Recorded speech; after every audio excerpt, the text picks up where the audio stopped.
안녕하십니까. 후후한의원 이정태 원장입니다. 이번 시간은요, 조루증 탈출을 돕는 식이요법이라는 주제로 강의를 좀 진행해 보도록 하겠습니다. 조루증은 결국은 어떤 성적 자극에 대해서 반응이 되게 빨리 일어나는 현상인데요, 한마디로 뇌가 쉽게 흥분한다는 뜻입니다. 어떤 상황에 대해서.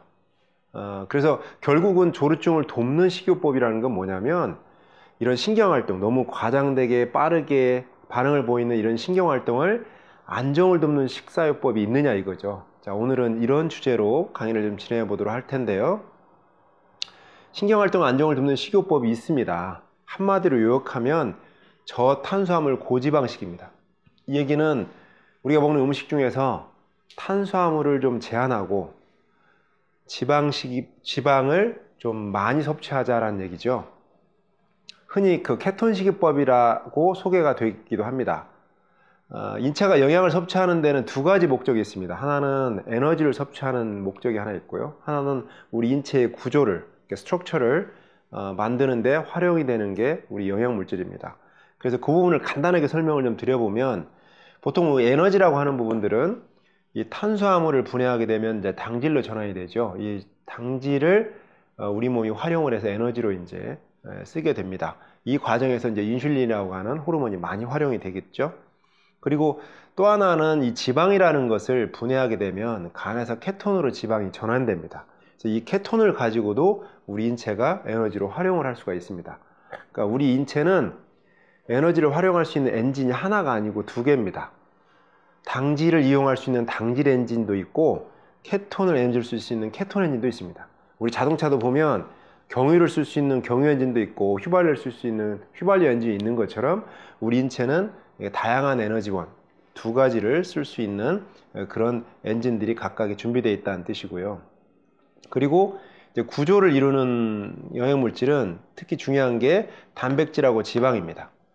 단백질은 아미노산으로 전환이 돼서 이 아미노산의 재합성을 통해서 우리 세포의 그 내용을 이루게 되죠. 구조를 만드는 거죠. 그리고 또 하나는 이제 지방입니다. 이 지방은 지방산으로 분해돼서 이거를 재합성함으로 인해서 우리 세포의 다양한 부분을 구성하게 됩니다. 근데 여기서 우리가 보통은요, 특히 동아시아 분들, 일본이나 우리 한국 분들은 이 탄수화물을 중심으로 에너지를 많이 써왔습니다. 그리고 이제 최근에는 이제 먹는 환경도 좋아져서 이 단백질도 예전에는 어려웠던 시절에는 단백질 섭취도 많이 부족했지만, 지금은 이 단백질도 육류라든가 해산물류의 섭취량이 늘면서 충분하게 섭취를 많이 해오고 있어요. 그런데 이 지방이라는 것들은 상대적으로 섭취가 굉장히 많이 적어져 왔습니다. 특별히 뭐 지방을 많이 먹게 되면 여러 가지 부정적인 내용들이 많이 있었죠. 뭐 혈관에 지방이 껴서 동맥경화라든가 뭐 심혈관계 질환에 유발하는 원인이 된다라든지 이런 많은 내용들 때문에, 사실 지금 최근에는 이러한 내용들이 많은 부분 오해로 밝혀졌습니다. 사실 이 지방은 설명을 더 들어보시면 알겠지만 우리 인체가 꼭 필요한 아주 필수적인 영양소입니다. 근데 상대적으로 너무 많이 섭취가 제한되어 왔고 부족한 그런 대표적인 영양소가 되겠습니다.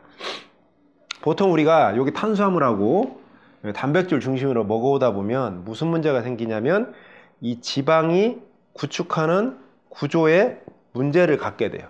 그러면 지방이 주로 꼭 필요한 어떤 그런 구조물들이 어떤 부분들이 있느냐? 첫 번째는 뇌입니다. 이 뇌는 전체 성분 중에 60% 가까이가 지방으로 구성되어 있다고 합니다. 약 20% 정도가 단백질로 되어 있고요. 그리고 이 지방산들은 주로 이제 세포막을 구성을 합니다. 그러니까 막조직을 이루는데, 이 막조직으로 이루어진 조직들이 있죠. 호흡기 점막들, 소화기 점막들, 그리고 생식기 점막, 그 다음에 혈관의 벽, 그 다음에 피부, 이렇게 외부, 우리가 호흡을 한다든지 음식물을 먹는다든지 그래서 외부 이물질하고 접점이 되는 이런 막조직들은 다 지방으로 이루어져 있습니다. 그래서 이제 이런 부분들이 우리가 충실하게 지방 섭취가 부족하게 되면 호흡기나 소화기나 생식기 쪽 점막들이 문제가 생깁니다. 그래서 호흡기 쪽에 뭐 알레르기라든지 소화기의 만성적인 염증이라든지 상처라든지 이런 것들이 반복되기 쉽고요. 생식 쪽 같은 경우도 마찬가지입니다. 만성적으로 생식기, 뭐 여성들 같은 경우는 최근에 질염이라든가 방광염들이 굉장히 많아지고 있는데 이런 부분들도 영양적인 조건이 충족이 안 돼서 유발되는 경우가 아주 많습니다.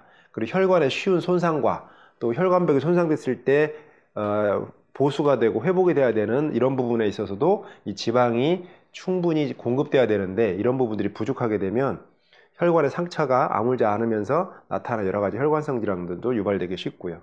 그리고 무엇보다도 우리 뇌에서 이제 그 신호를 전달하기 위해서 필요한 호르몬과 신경물질 같은 이런 요소들의 원료도 콜레스테롤입니다. 즉 지방이라는 거죠. 그러니까 보시면 알겠지만 우리가 사정이라고 하는 것이 결국은 뇌에서 이루어지고 다양한 수준의 호르몬과 신경물질을 활용을 해서 신경반응이 일어나는데 이런 부분들이 만약에 구조를 이루는 지방이라든가 이런 부분들이 부족하게 되면 어떻게 되겠습니까? 작은 자기에도 쉽게 흥분해 버리는 이런 문제가 생길 수 있다는 거죠. 그래서 조루 치료에 있어서 식이요법의 핵심은 양질의 지방을 섭취함으로 인해서 이런 뇌가 안정적으로 신경활동을 할 수 있는 조건을 갖춰주는 게 되게 중요합니다. 그리고 실제로 이제 오시는 환자분들 보면 이 두 가지 중심으로 섭취를 하다 보니까 상대적으로 지방 섭취가 현저히 부족한 현상들을 많이 갖고 있어요. 식이 환경들을 물어보면 하루에 뭐 2끼나 3끼를 다 드시는 분도 없을 뿐만 아니라 제때 끼니를 찾아 먹는 분들도 주로 이제 이 두 가지 요소 중심으로만 섭취하는 부분들이 많습니다. 특별히 이제 탄수화물 같은 경우에는 전체 그 하루 섭취량의 60% 이상을 차지하는 그런 경우들도 많이 있고요.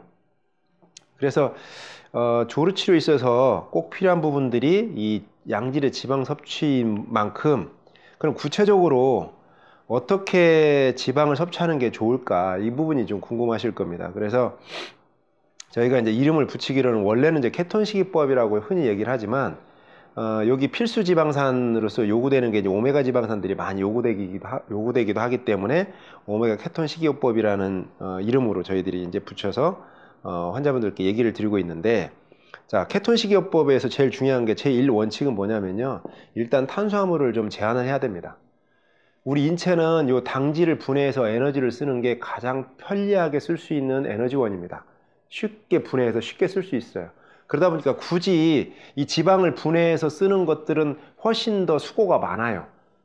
그렇기 때문에 일단 당질이 들어오면 지방이 같은 양이 들어온다 하더라도 얘를 우선해서 분해 쓰지 않습니다. 그렇기 때문에 당질을 먼저 제한을 좀 해줘야 돼요. 탄수화물을 제한을 해줘야만 우리 몸이 지방을 가지고 에너지를 쓰겠다라고 하는 동기부여가 됩니다. 그래서 그러면 탄수화물을 어느 정도까지 제한하는 게 적당하냐, 이거는 사실은 환자분마다 본인의 어떤 체력적인 조건이라든가 기존에 있던 식이 환경에 따라서 약간 차이는 있지만 그냥 오늘은 제가 가이드라인처럼만 설명을 좀 드리겠습니다. 대체로 약 20g 내외로 당질을 제한하는 걸 권고를 드리는데, 20g 정도가 어느 정도냐면 여러분들이 밥 한 끼를 식사를 하시면 한 공기를 먹는다고 가정을 했을 때요, 그 한 공기에는 약 55g 정도의 당질이 있습니다. 이게 각설탕으로 치면 17개인데 그러니까 3분의 1 정도라고 보시면 되겠어요. 보통 우리가 한 끼에 먹는 걸 60g 정도의 당질이라고 감안하면 그 중에 3분의 1 정도를 섭취하게 되면 그게 20g 정도의 당질입니다. 이게 하루에 먹는 양입니다. 그러니까 하루에 내가 먹는 총 당질량이 많아도 3분의 1 공기를 넘지 않을 정도로 우리가 제한을 해야 된다는 겁니다. 그리고 이제 좀 비만이거나 이런 분들은 좀 더 적극적으로 당질을 제한할 수도 있습니다. 그리고 이제 좀 마른 분들, 그런 분들은 약간 이런 부분들을 완화해서 한 60g까지도 당질을 먹을 수 있도록 이제 그 상황에 따라서 그 사람들의 어떤 신체적인 환경에 따라서 좀 조율을 하기도 하는데, 우리가 어떤 질병을 치료할 목적으로 적극적으로 케톤식을 하겠다 그러면 20g 정도 미만으로 탄수화물을 제한하는 걸 보통 원칙으로 하고 있고요. 그러면 어떤 음식군들을 먹는 게 좋으냐? 첫 번째가 이제 MEC라고 하는데, 요거는 이제 미트, 고기류의 이제 준말입니다. 여기서 말하는 고기류는 우리가 육고기만을 얘기하는 건 아니고 해산물까지를 포함한다고 보시면 되겠고요. 해산물 같은 경우, 생선류 같은 경우에는 많은 또 좋은 지방들을 함유하고 있기 때문에 적극적으로 권장되는 부분도 있습니다. 그리고 이제 얼만큼을 먹으면 좋으냐, 하루에 약 100에서 200g 정도를 권장을 드리기도 하고 자기 체중 그램 정도를 권장을 드리기도 합니다. 살이 찐 분들 같은 경우에는 가능하면 살을 좀 제한할 목적도 있기 때문에 자신의 체중 그램 정도를 권고를 드립니다. 그리고 마른 분들은 단백질 섭취도 좀 많아도 상관없으니까 좀 넉넉한 양을 권고를 드리기도 하고요. 그리고 이제 계란은 단백질하고 양질의 지방이 있는 좋은 식품입니다. 거의 완전 식품이라고 할 수 있는데 약 하루에 3개에서 6개 정도 섭취하는 게 필요합니다. 그 이상이라고 보시면 되겠고요. 만약에 여기에서 고기류를 내가 충분히 먹었다 그러면 3개 정도 드시면 되고요. 여기 윗부분에서 고기류의 섭취가 충분하지 않았다 그러면 한 6개 정도로 늘려서 드시면 됩니다. 그리고 치즈는 2장 정도, 한 끼니에 약 2장 정도를 끼니마다 드시는 게 좋습니다. 그럼 하루에 한 6장 정도 드시겠죠? 그 정도가 적정하다고 볼 수 있고요. 이제 지금 미트와 에그와 치즈는 단백질과 지방을 공통으로 섭취를 목적으로 하고 있는 음식군들이고, 여기 버터하고 코코넛 오일은 여기 지방을 통해서 케톤으로 전환되기 쉬운 지방이 있습니다. 그 지방의 대표적인 것들이 바로 버터하고 코코넛 오일이에요. 이건 이제 포화지방이긴 한데 우리가 에너지를 쉽게 전환해서 쓸 수 있습니다. 그래서 우리 몸에 쌓인다거나 그럴 염려가 없기 때문에 안심하고 드셔도 되고요. 버터는 20g 정도를 한 끼 단위로 해서 약 3번 이상 드시는 게 좋습니다. 그리고 코코넛 같은 경우에는 10g 정도를 한 3번 정도 또는 4번 정도 이렇게 나누어서 드시는 게 좋고요. 보통 큰 숟갈로 이렇게 한번 푸면 약 10g 내외가 됩니다. 큰 술 정도 개념이라고 이해를 하시면 되겠어요. 그리고 요 2가지 또는 1가지만 가지고 추산했을 때 적어도 약 90에서 100g 정도 내외의 지방을 섭취를 하시는 것이 꼭 필요합니다. 그리고 여기서 중요한 점은 이 버터를 섭취할 때, 버터는 우유 기름인데 우유를 원심 분리해 가지고 거기에서 이제 유지방만 꺼낸 게 바로 버터입니다. 그런데 여기서 이 버터는 가능하면 초목버터가 좋습니다. 초목버터라 하면 그 우유가 그 풀을 먹고 자란 소에서 만들어진 우유로 만든 버터를 활용하시는 게 꼭 필요하다는 겁니다. 왜냐하면 요즘에 이제 곡물 사료를 먹인 우유를 이용해서 버터를 많이 만드는데, 곡물 사료 우유는 여기에 오메가6라고 하는 성분이 많이 들어가 있어요. 이 오메가6가 많으면 이것도 우리 몸에 필요한 필수 지방산이긴 한데, 얘가 너무 많으면 얘는 우리 인체를 염증을 유발하는 중요한 물질이 되기도 합니다. 그래서 적정량이 먹어야 되는데, 보통 오메가3하고 오메가6는 염증을 유발하는 쪽으로 역할을 많이 하고, 반대로 오메가3는 이 염증성 반응을 가라앉히고 진정시키고 혈관을 건강하게 하는 역할을 많이 합니다. 근데 이 오메가3하고 오메가6가 1대4의 비율을 넘어가면 안 된다고 그래요. 근데 오메가6는 우리가 평상시에 쉽게 먹을 수 있습니다. 곡물에도 많이 들어있기 때문에 우리 일반적으로 음식을 드시게 되면 오메가6는 과잉되게 섭취할 가능성이 높다고 그래요. 그래서 오메가6는 우리가 굳이 찾아 먹지 않아도 되고, 대신 오메가3를 좀 많이 섭취하는 것을 권고를 많이 드립니다. 그래서 이 버터는 초목버터라고 하는 버터를 찾아서 활용하시는 게 좋은데, 국내에 있는 것 중에는 앵커버터라고 뉴질랜드에서 수입된 그 제품이 있는 걸로 알고 있어요. 활용을 하시는 게 좋고요. 이 치즈도 결국은 이제 우유를 가공해서 만든 거기 때문에 이 치즈도 가능하시면 초목 치즈를 활용하시는 게 좋습니다. 그리고 있습니다. 찾아보시면 있으니까 한번 그 초목 치즈를 활용할 수 있도록 하시고요. 그리고 여기 이제 들기름, 호박씨기름, 각종 기름들은요, 여기 우리 인체의 구성을 해주는 필수 지방산들입니다. 특별히 이제 이거 외에도 다양한 기름이 있지만 대표적으로 권고드리는 건 이 들기름하고 호박씨기름을 꼭 권고를 드려요. 이 들기름은 양질의 오메가3가 아주 많이 들어 있습니다. 100g 중에 60g이 아주 좋은 성격의 오메가3를 품고 있기 때문에 하루에 1스푼에서 3스푼까지 꼭 권고를 드리고요. 호박씨기름은 우리 남성들한테 특히 생식기관에 필요한 여러 가지 다양한 미네랄들을 많이 품고 있어요. 망간이라든가 아연이라든가 마그네슘이라든가 이런 부분들을 많이 갖고 있고, 또 그리고 우리 사정을 조절하기에 꼭 필요한 요소 중에 하나가 세로토닌이라는 게 많이 우리 몸에 갖고 있으면 어떤 흥분에 너무 민감하지 않고 적절하게 우리가 가라앉히고 진정할 수 있는 어떤 좋은 조건이 되는데, 그 세로토닌이 원료 물질이 트립토판입니다. 그 트립토판을 많이 갖고 있는 게 바로 이 호박씨 기름이에요. 그래서 이 트립토판이 넉넉하면 잠을 잘 못 이루는 분들, 불면증으로 고생하는 분들이 이 트립토판이 부족한 경우가 많습니다.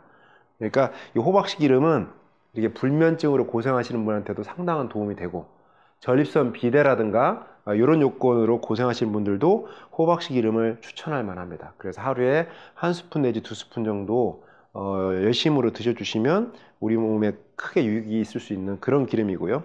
그 밖에 올리브 기름이나 아보카도 기름이라든가 뭐 이 외에 햄프시드 기름이라든가 이런 것들도 추천할 만합니다. 특별히 이 아보카도 기름 같은 경우에는 고혈압이 있는 분들은 집에 있는 식용유를 이 아보카도 기름으로 바꿔서 활용을 하십시오. 왜냐하면 이 아보카도 기름에는 칼륨이 충분히 많이 들어있는데, 이 고혈압을 조절하는 데 있어서 중요한 것 중에 하나가 나트륨 통제입니다. 이 나트륨을 칼륨이 이제 같이 이렇게 연결해서 바깥으로 배출하는 데 도움을 주기 때문에 혈압이 높은 분들은 아보카도 기름을 바꾸는 것만으로도 상당한 도움이 될 수 있다는 점 말씀을 드리고, 올리브유는 각종 샐러드를 활용하실 때 같이 첨삭해서 드시는 게 좋겠습니다. 이렇게 이제 지방식이를 하면 우리가 부족해지기 쉬운 게 수분입니다. 그래서 물을 꼭 섭취하시는 게 필요하고요. 그다음에 섬유소가 부족하기 쉽습니다. 그래서 변비가 오기 쉬우니까 여러분들 야채류 이런 것들을 꼭 섭취를 하시는 게 전체적으로 도움이 될 수 있습니다. 자, 오늘은 이렇게 지방을 중심으로 우리 뇌를 좀 더 건강하게, 또 뇌에서 발생하는 여러 가지 신경활동에 안정을 도와줄 수 있는 그런 식이요법을 설명을 좀 드렸습니다. 보다 상세한 부분들은 실제로 전문가들하고 본인의 어떤 건강을 실제로 이제 노출시키고 그런 사항을 봐가면서 적극적으로 적용을 해야 되기 때문에 좀 도움이 필요하시다고 그러면 전문가 집단하고 상담과 면담을 통해서 적극적으로 이런 활용하는 부분들을 실천해 보셨으면 하는 바람입니다. 자, 오늘은 조리증 탈출 돕는 식이요법이라는 주제로 강의를 좀 진행해 보도록 했습니다.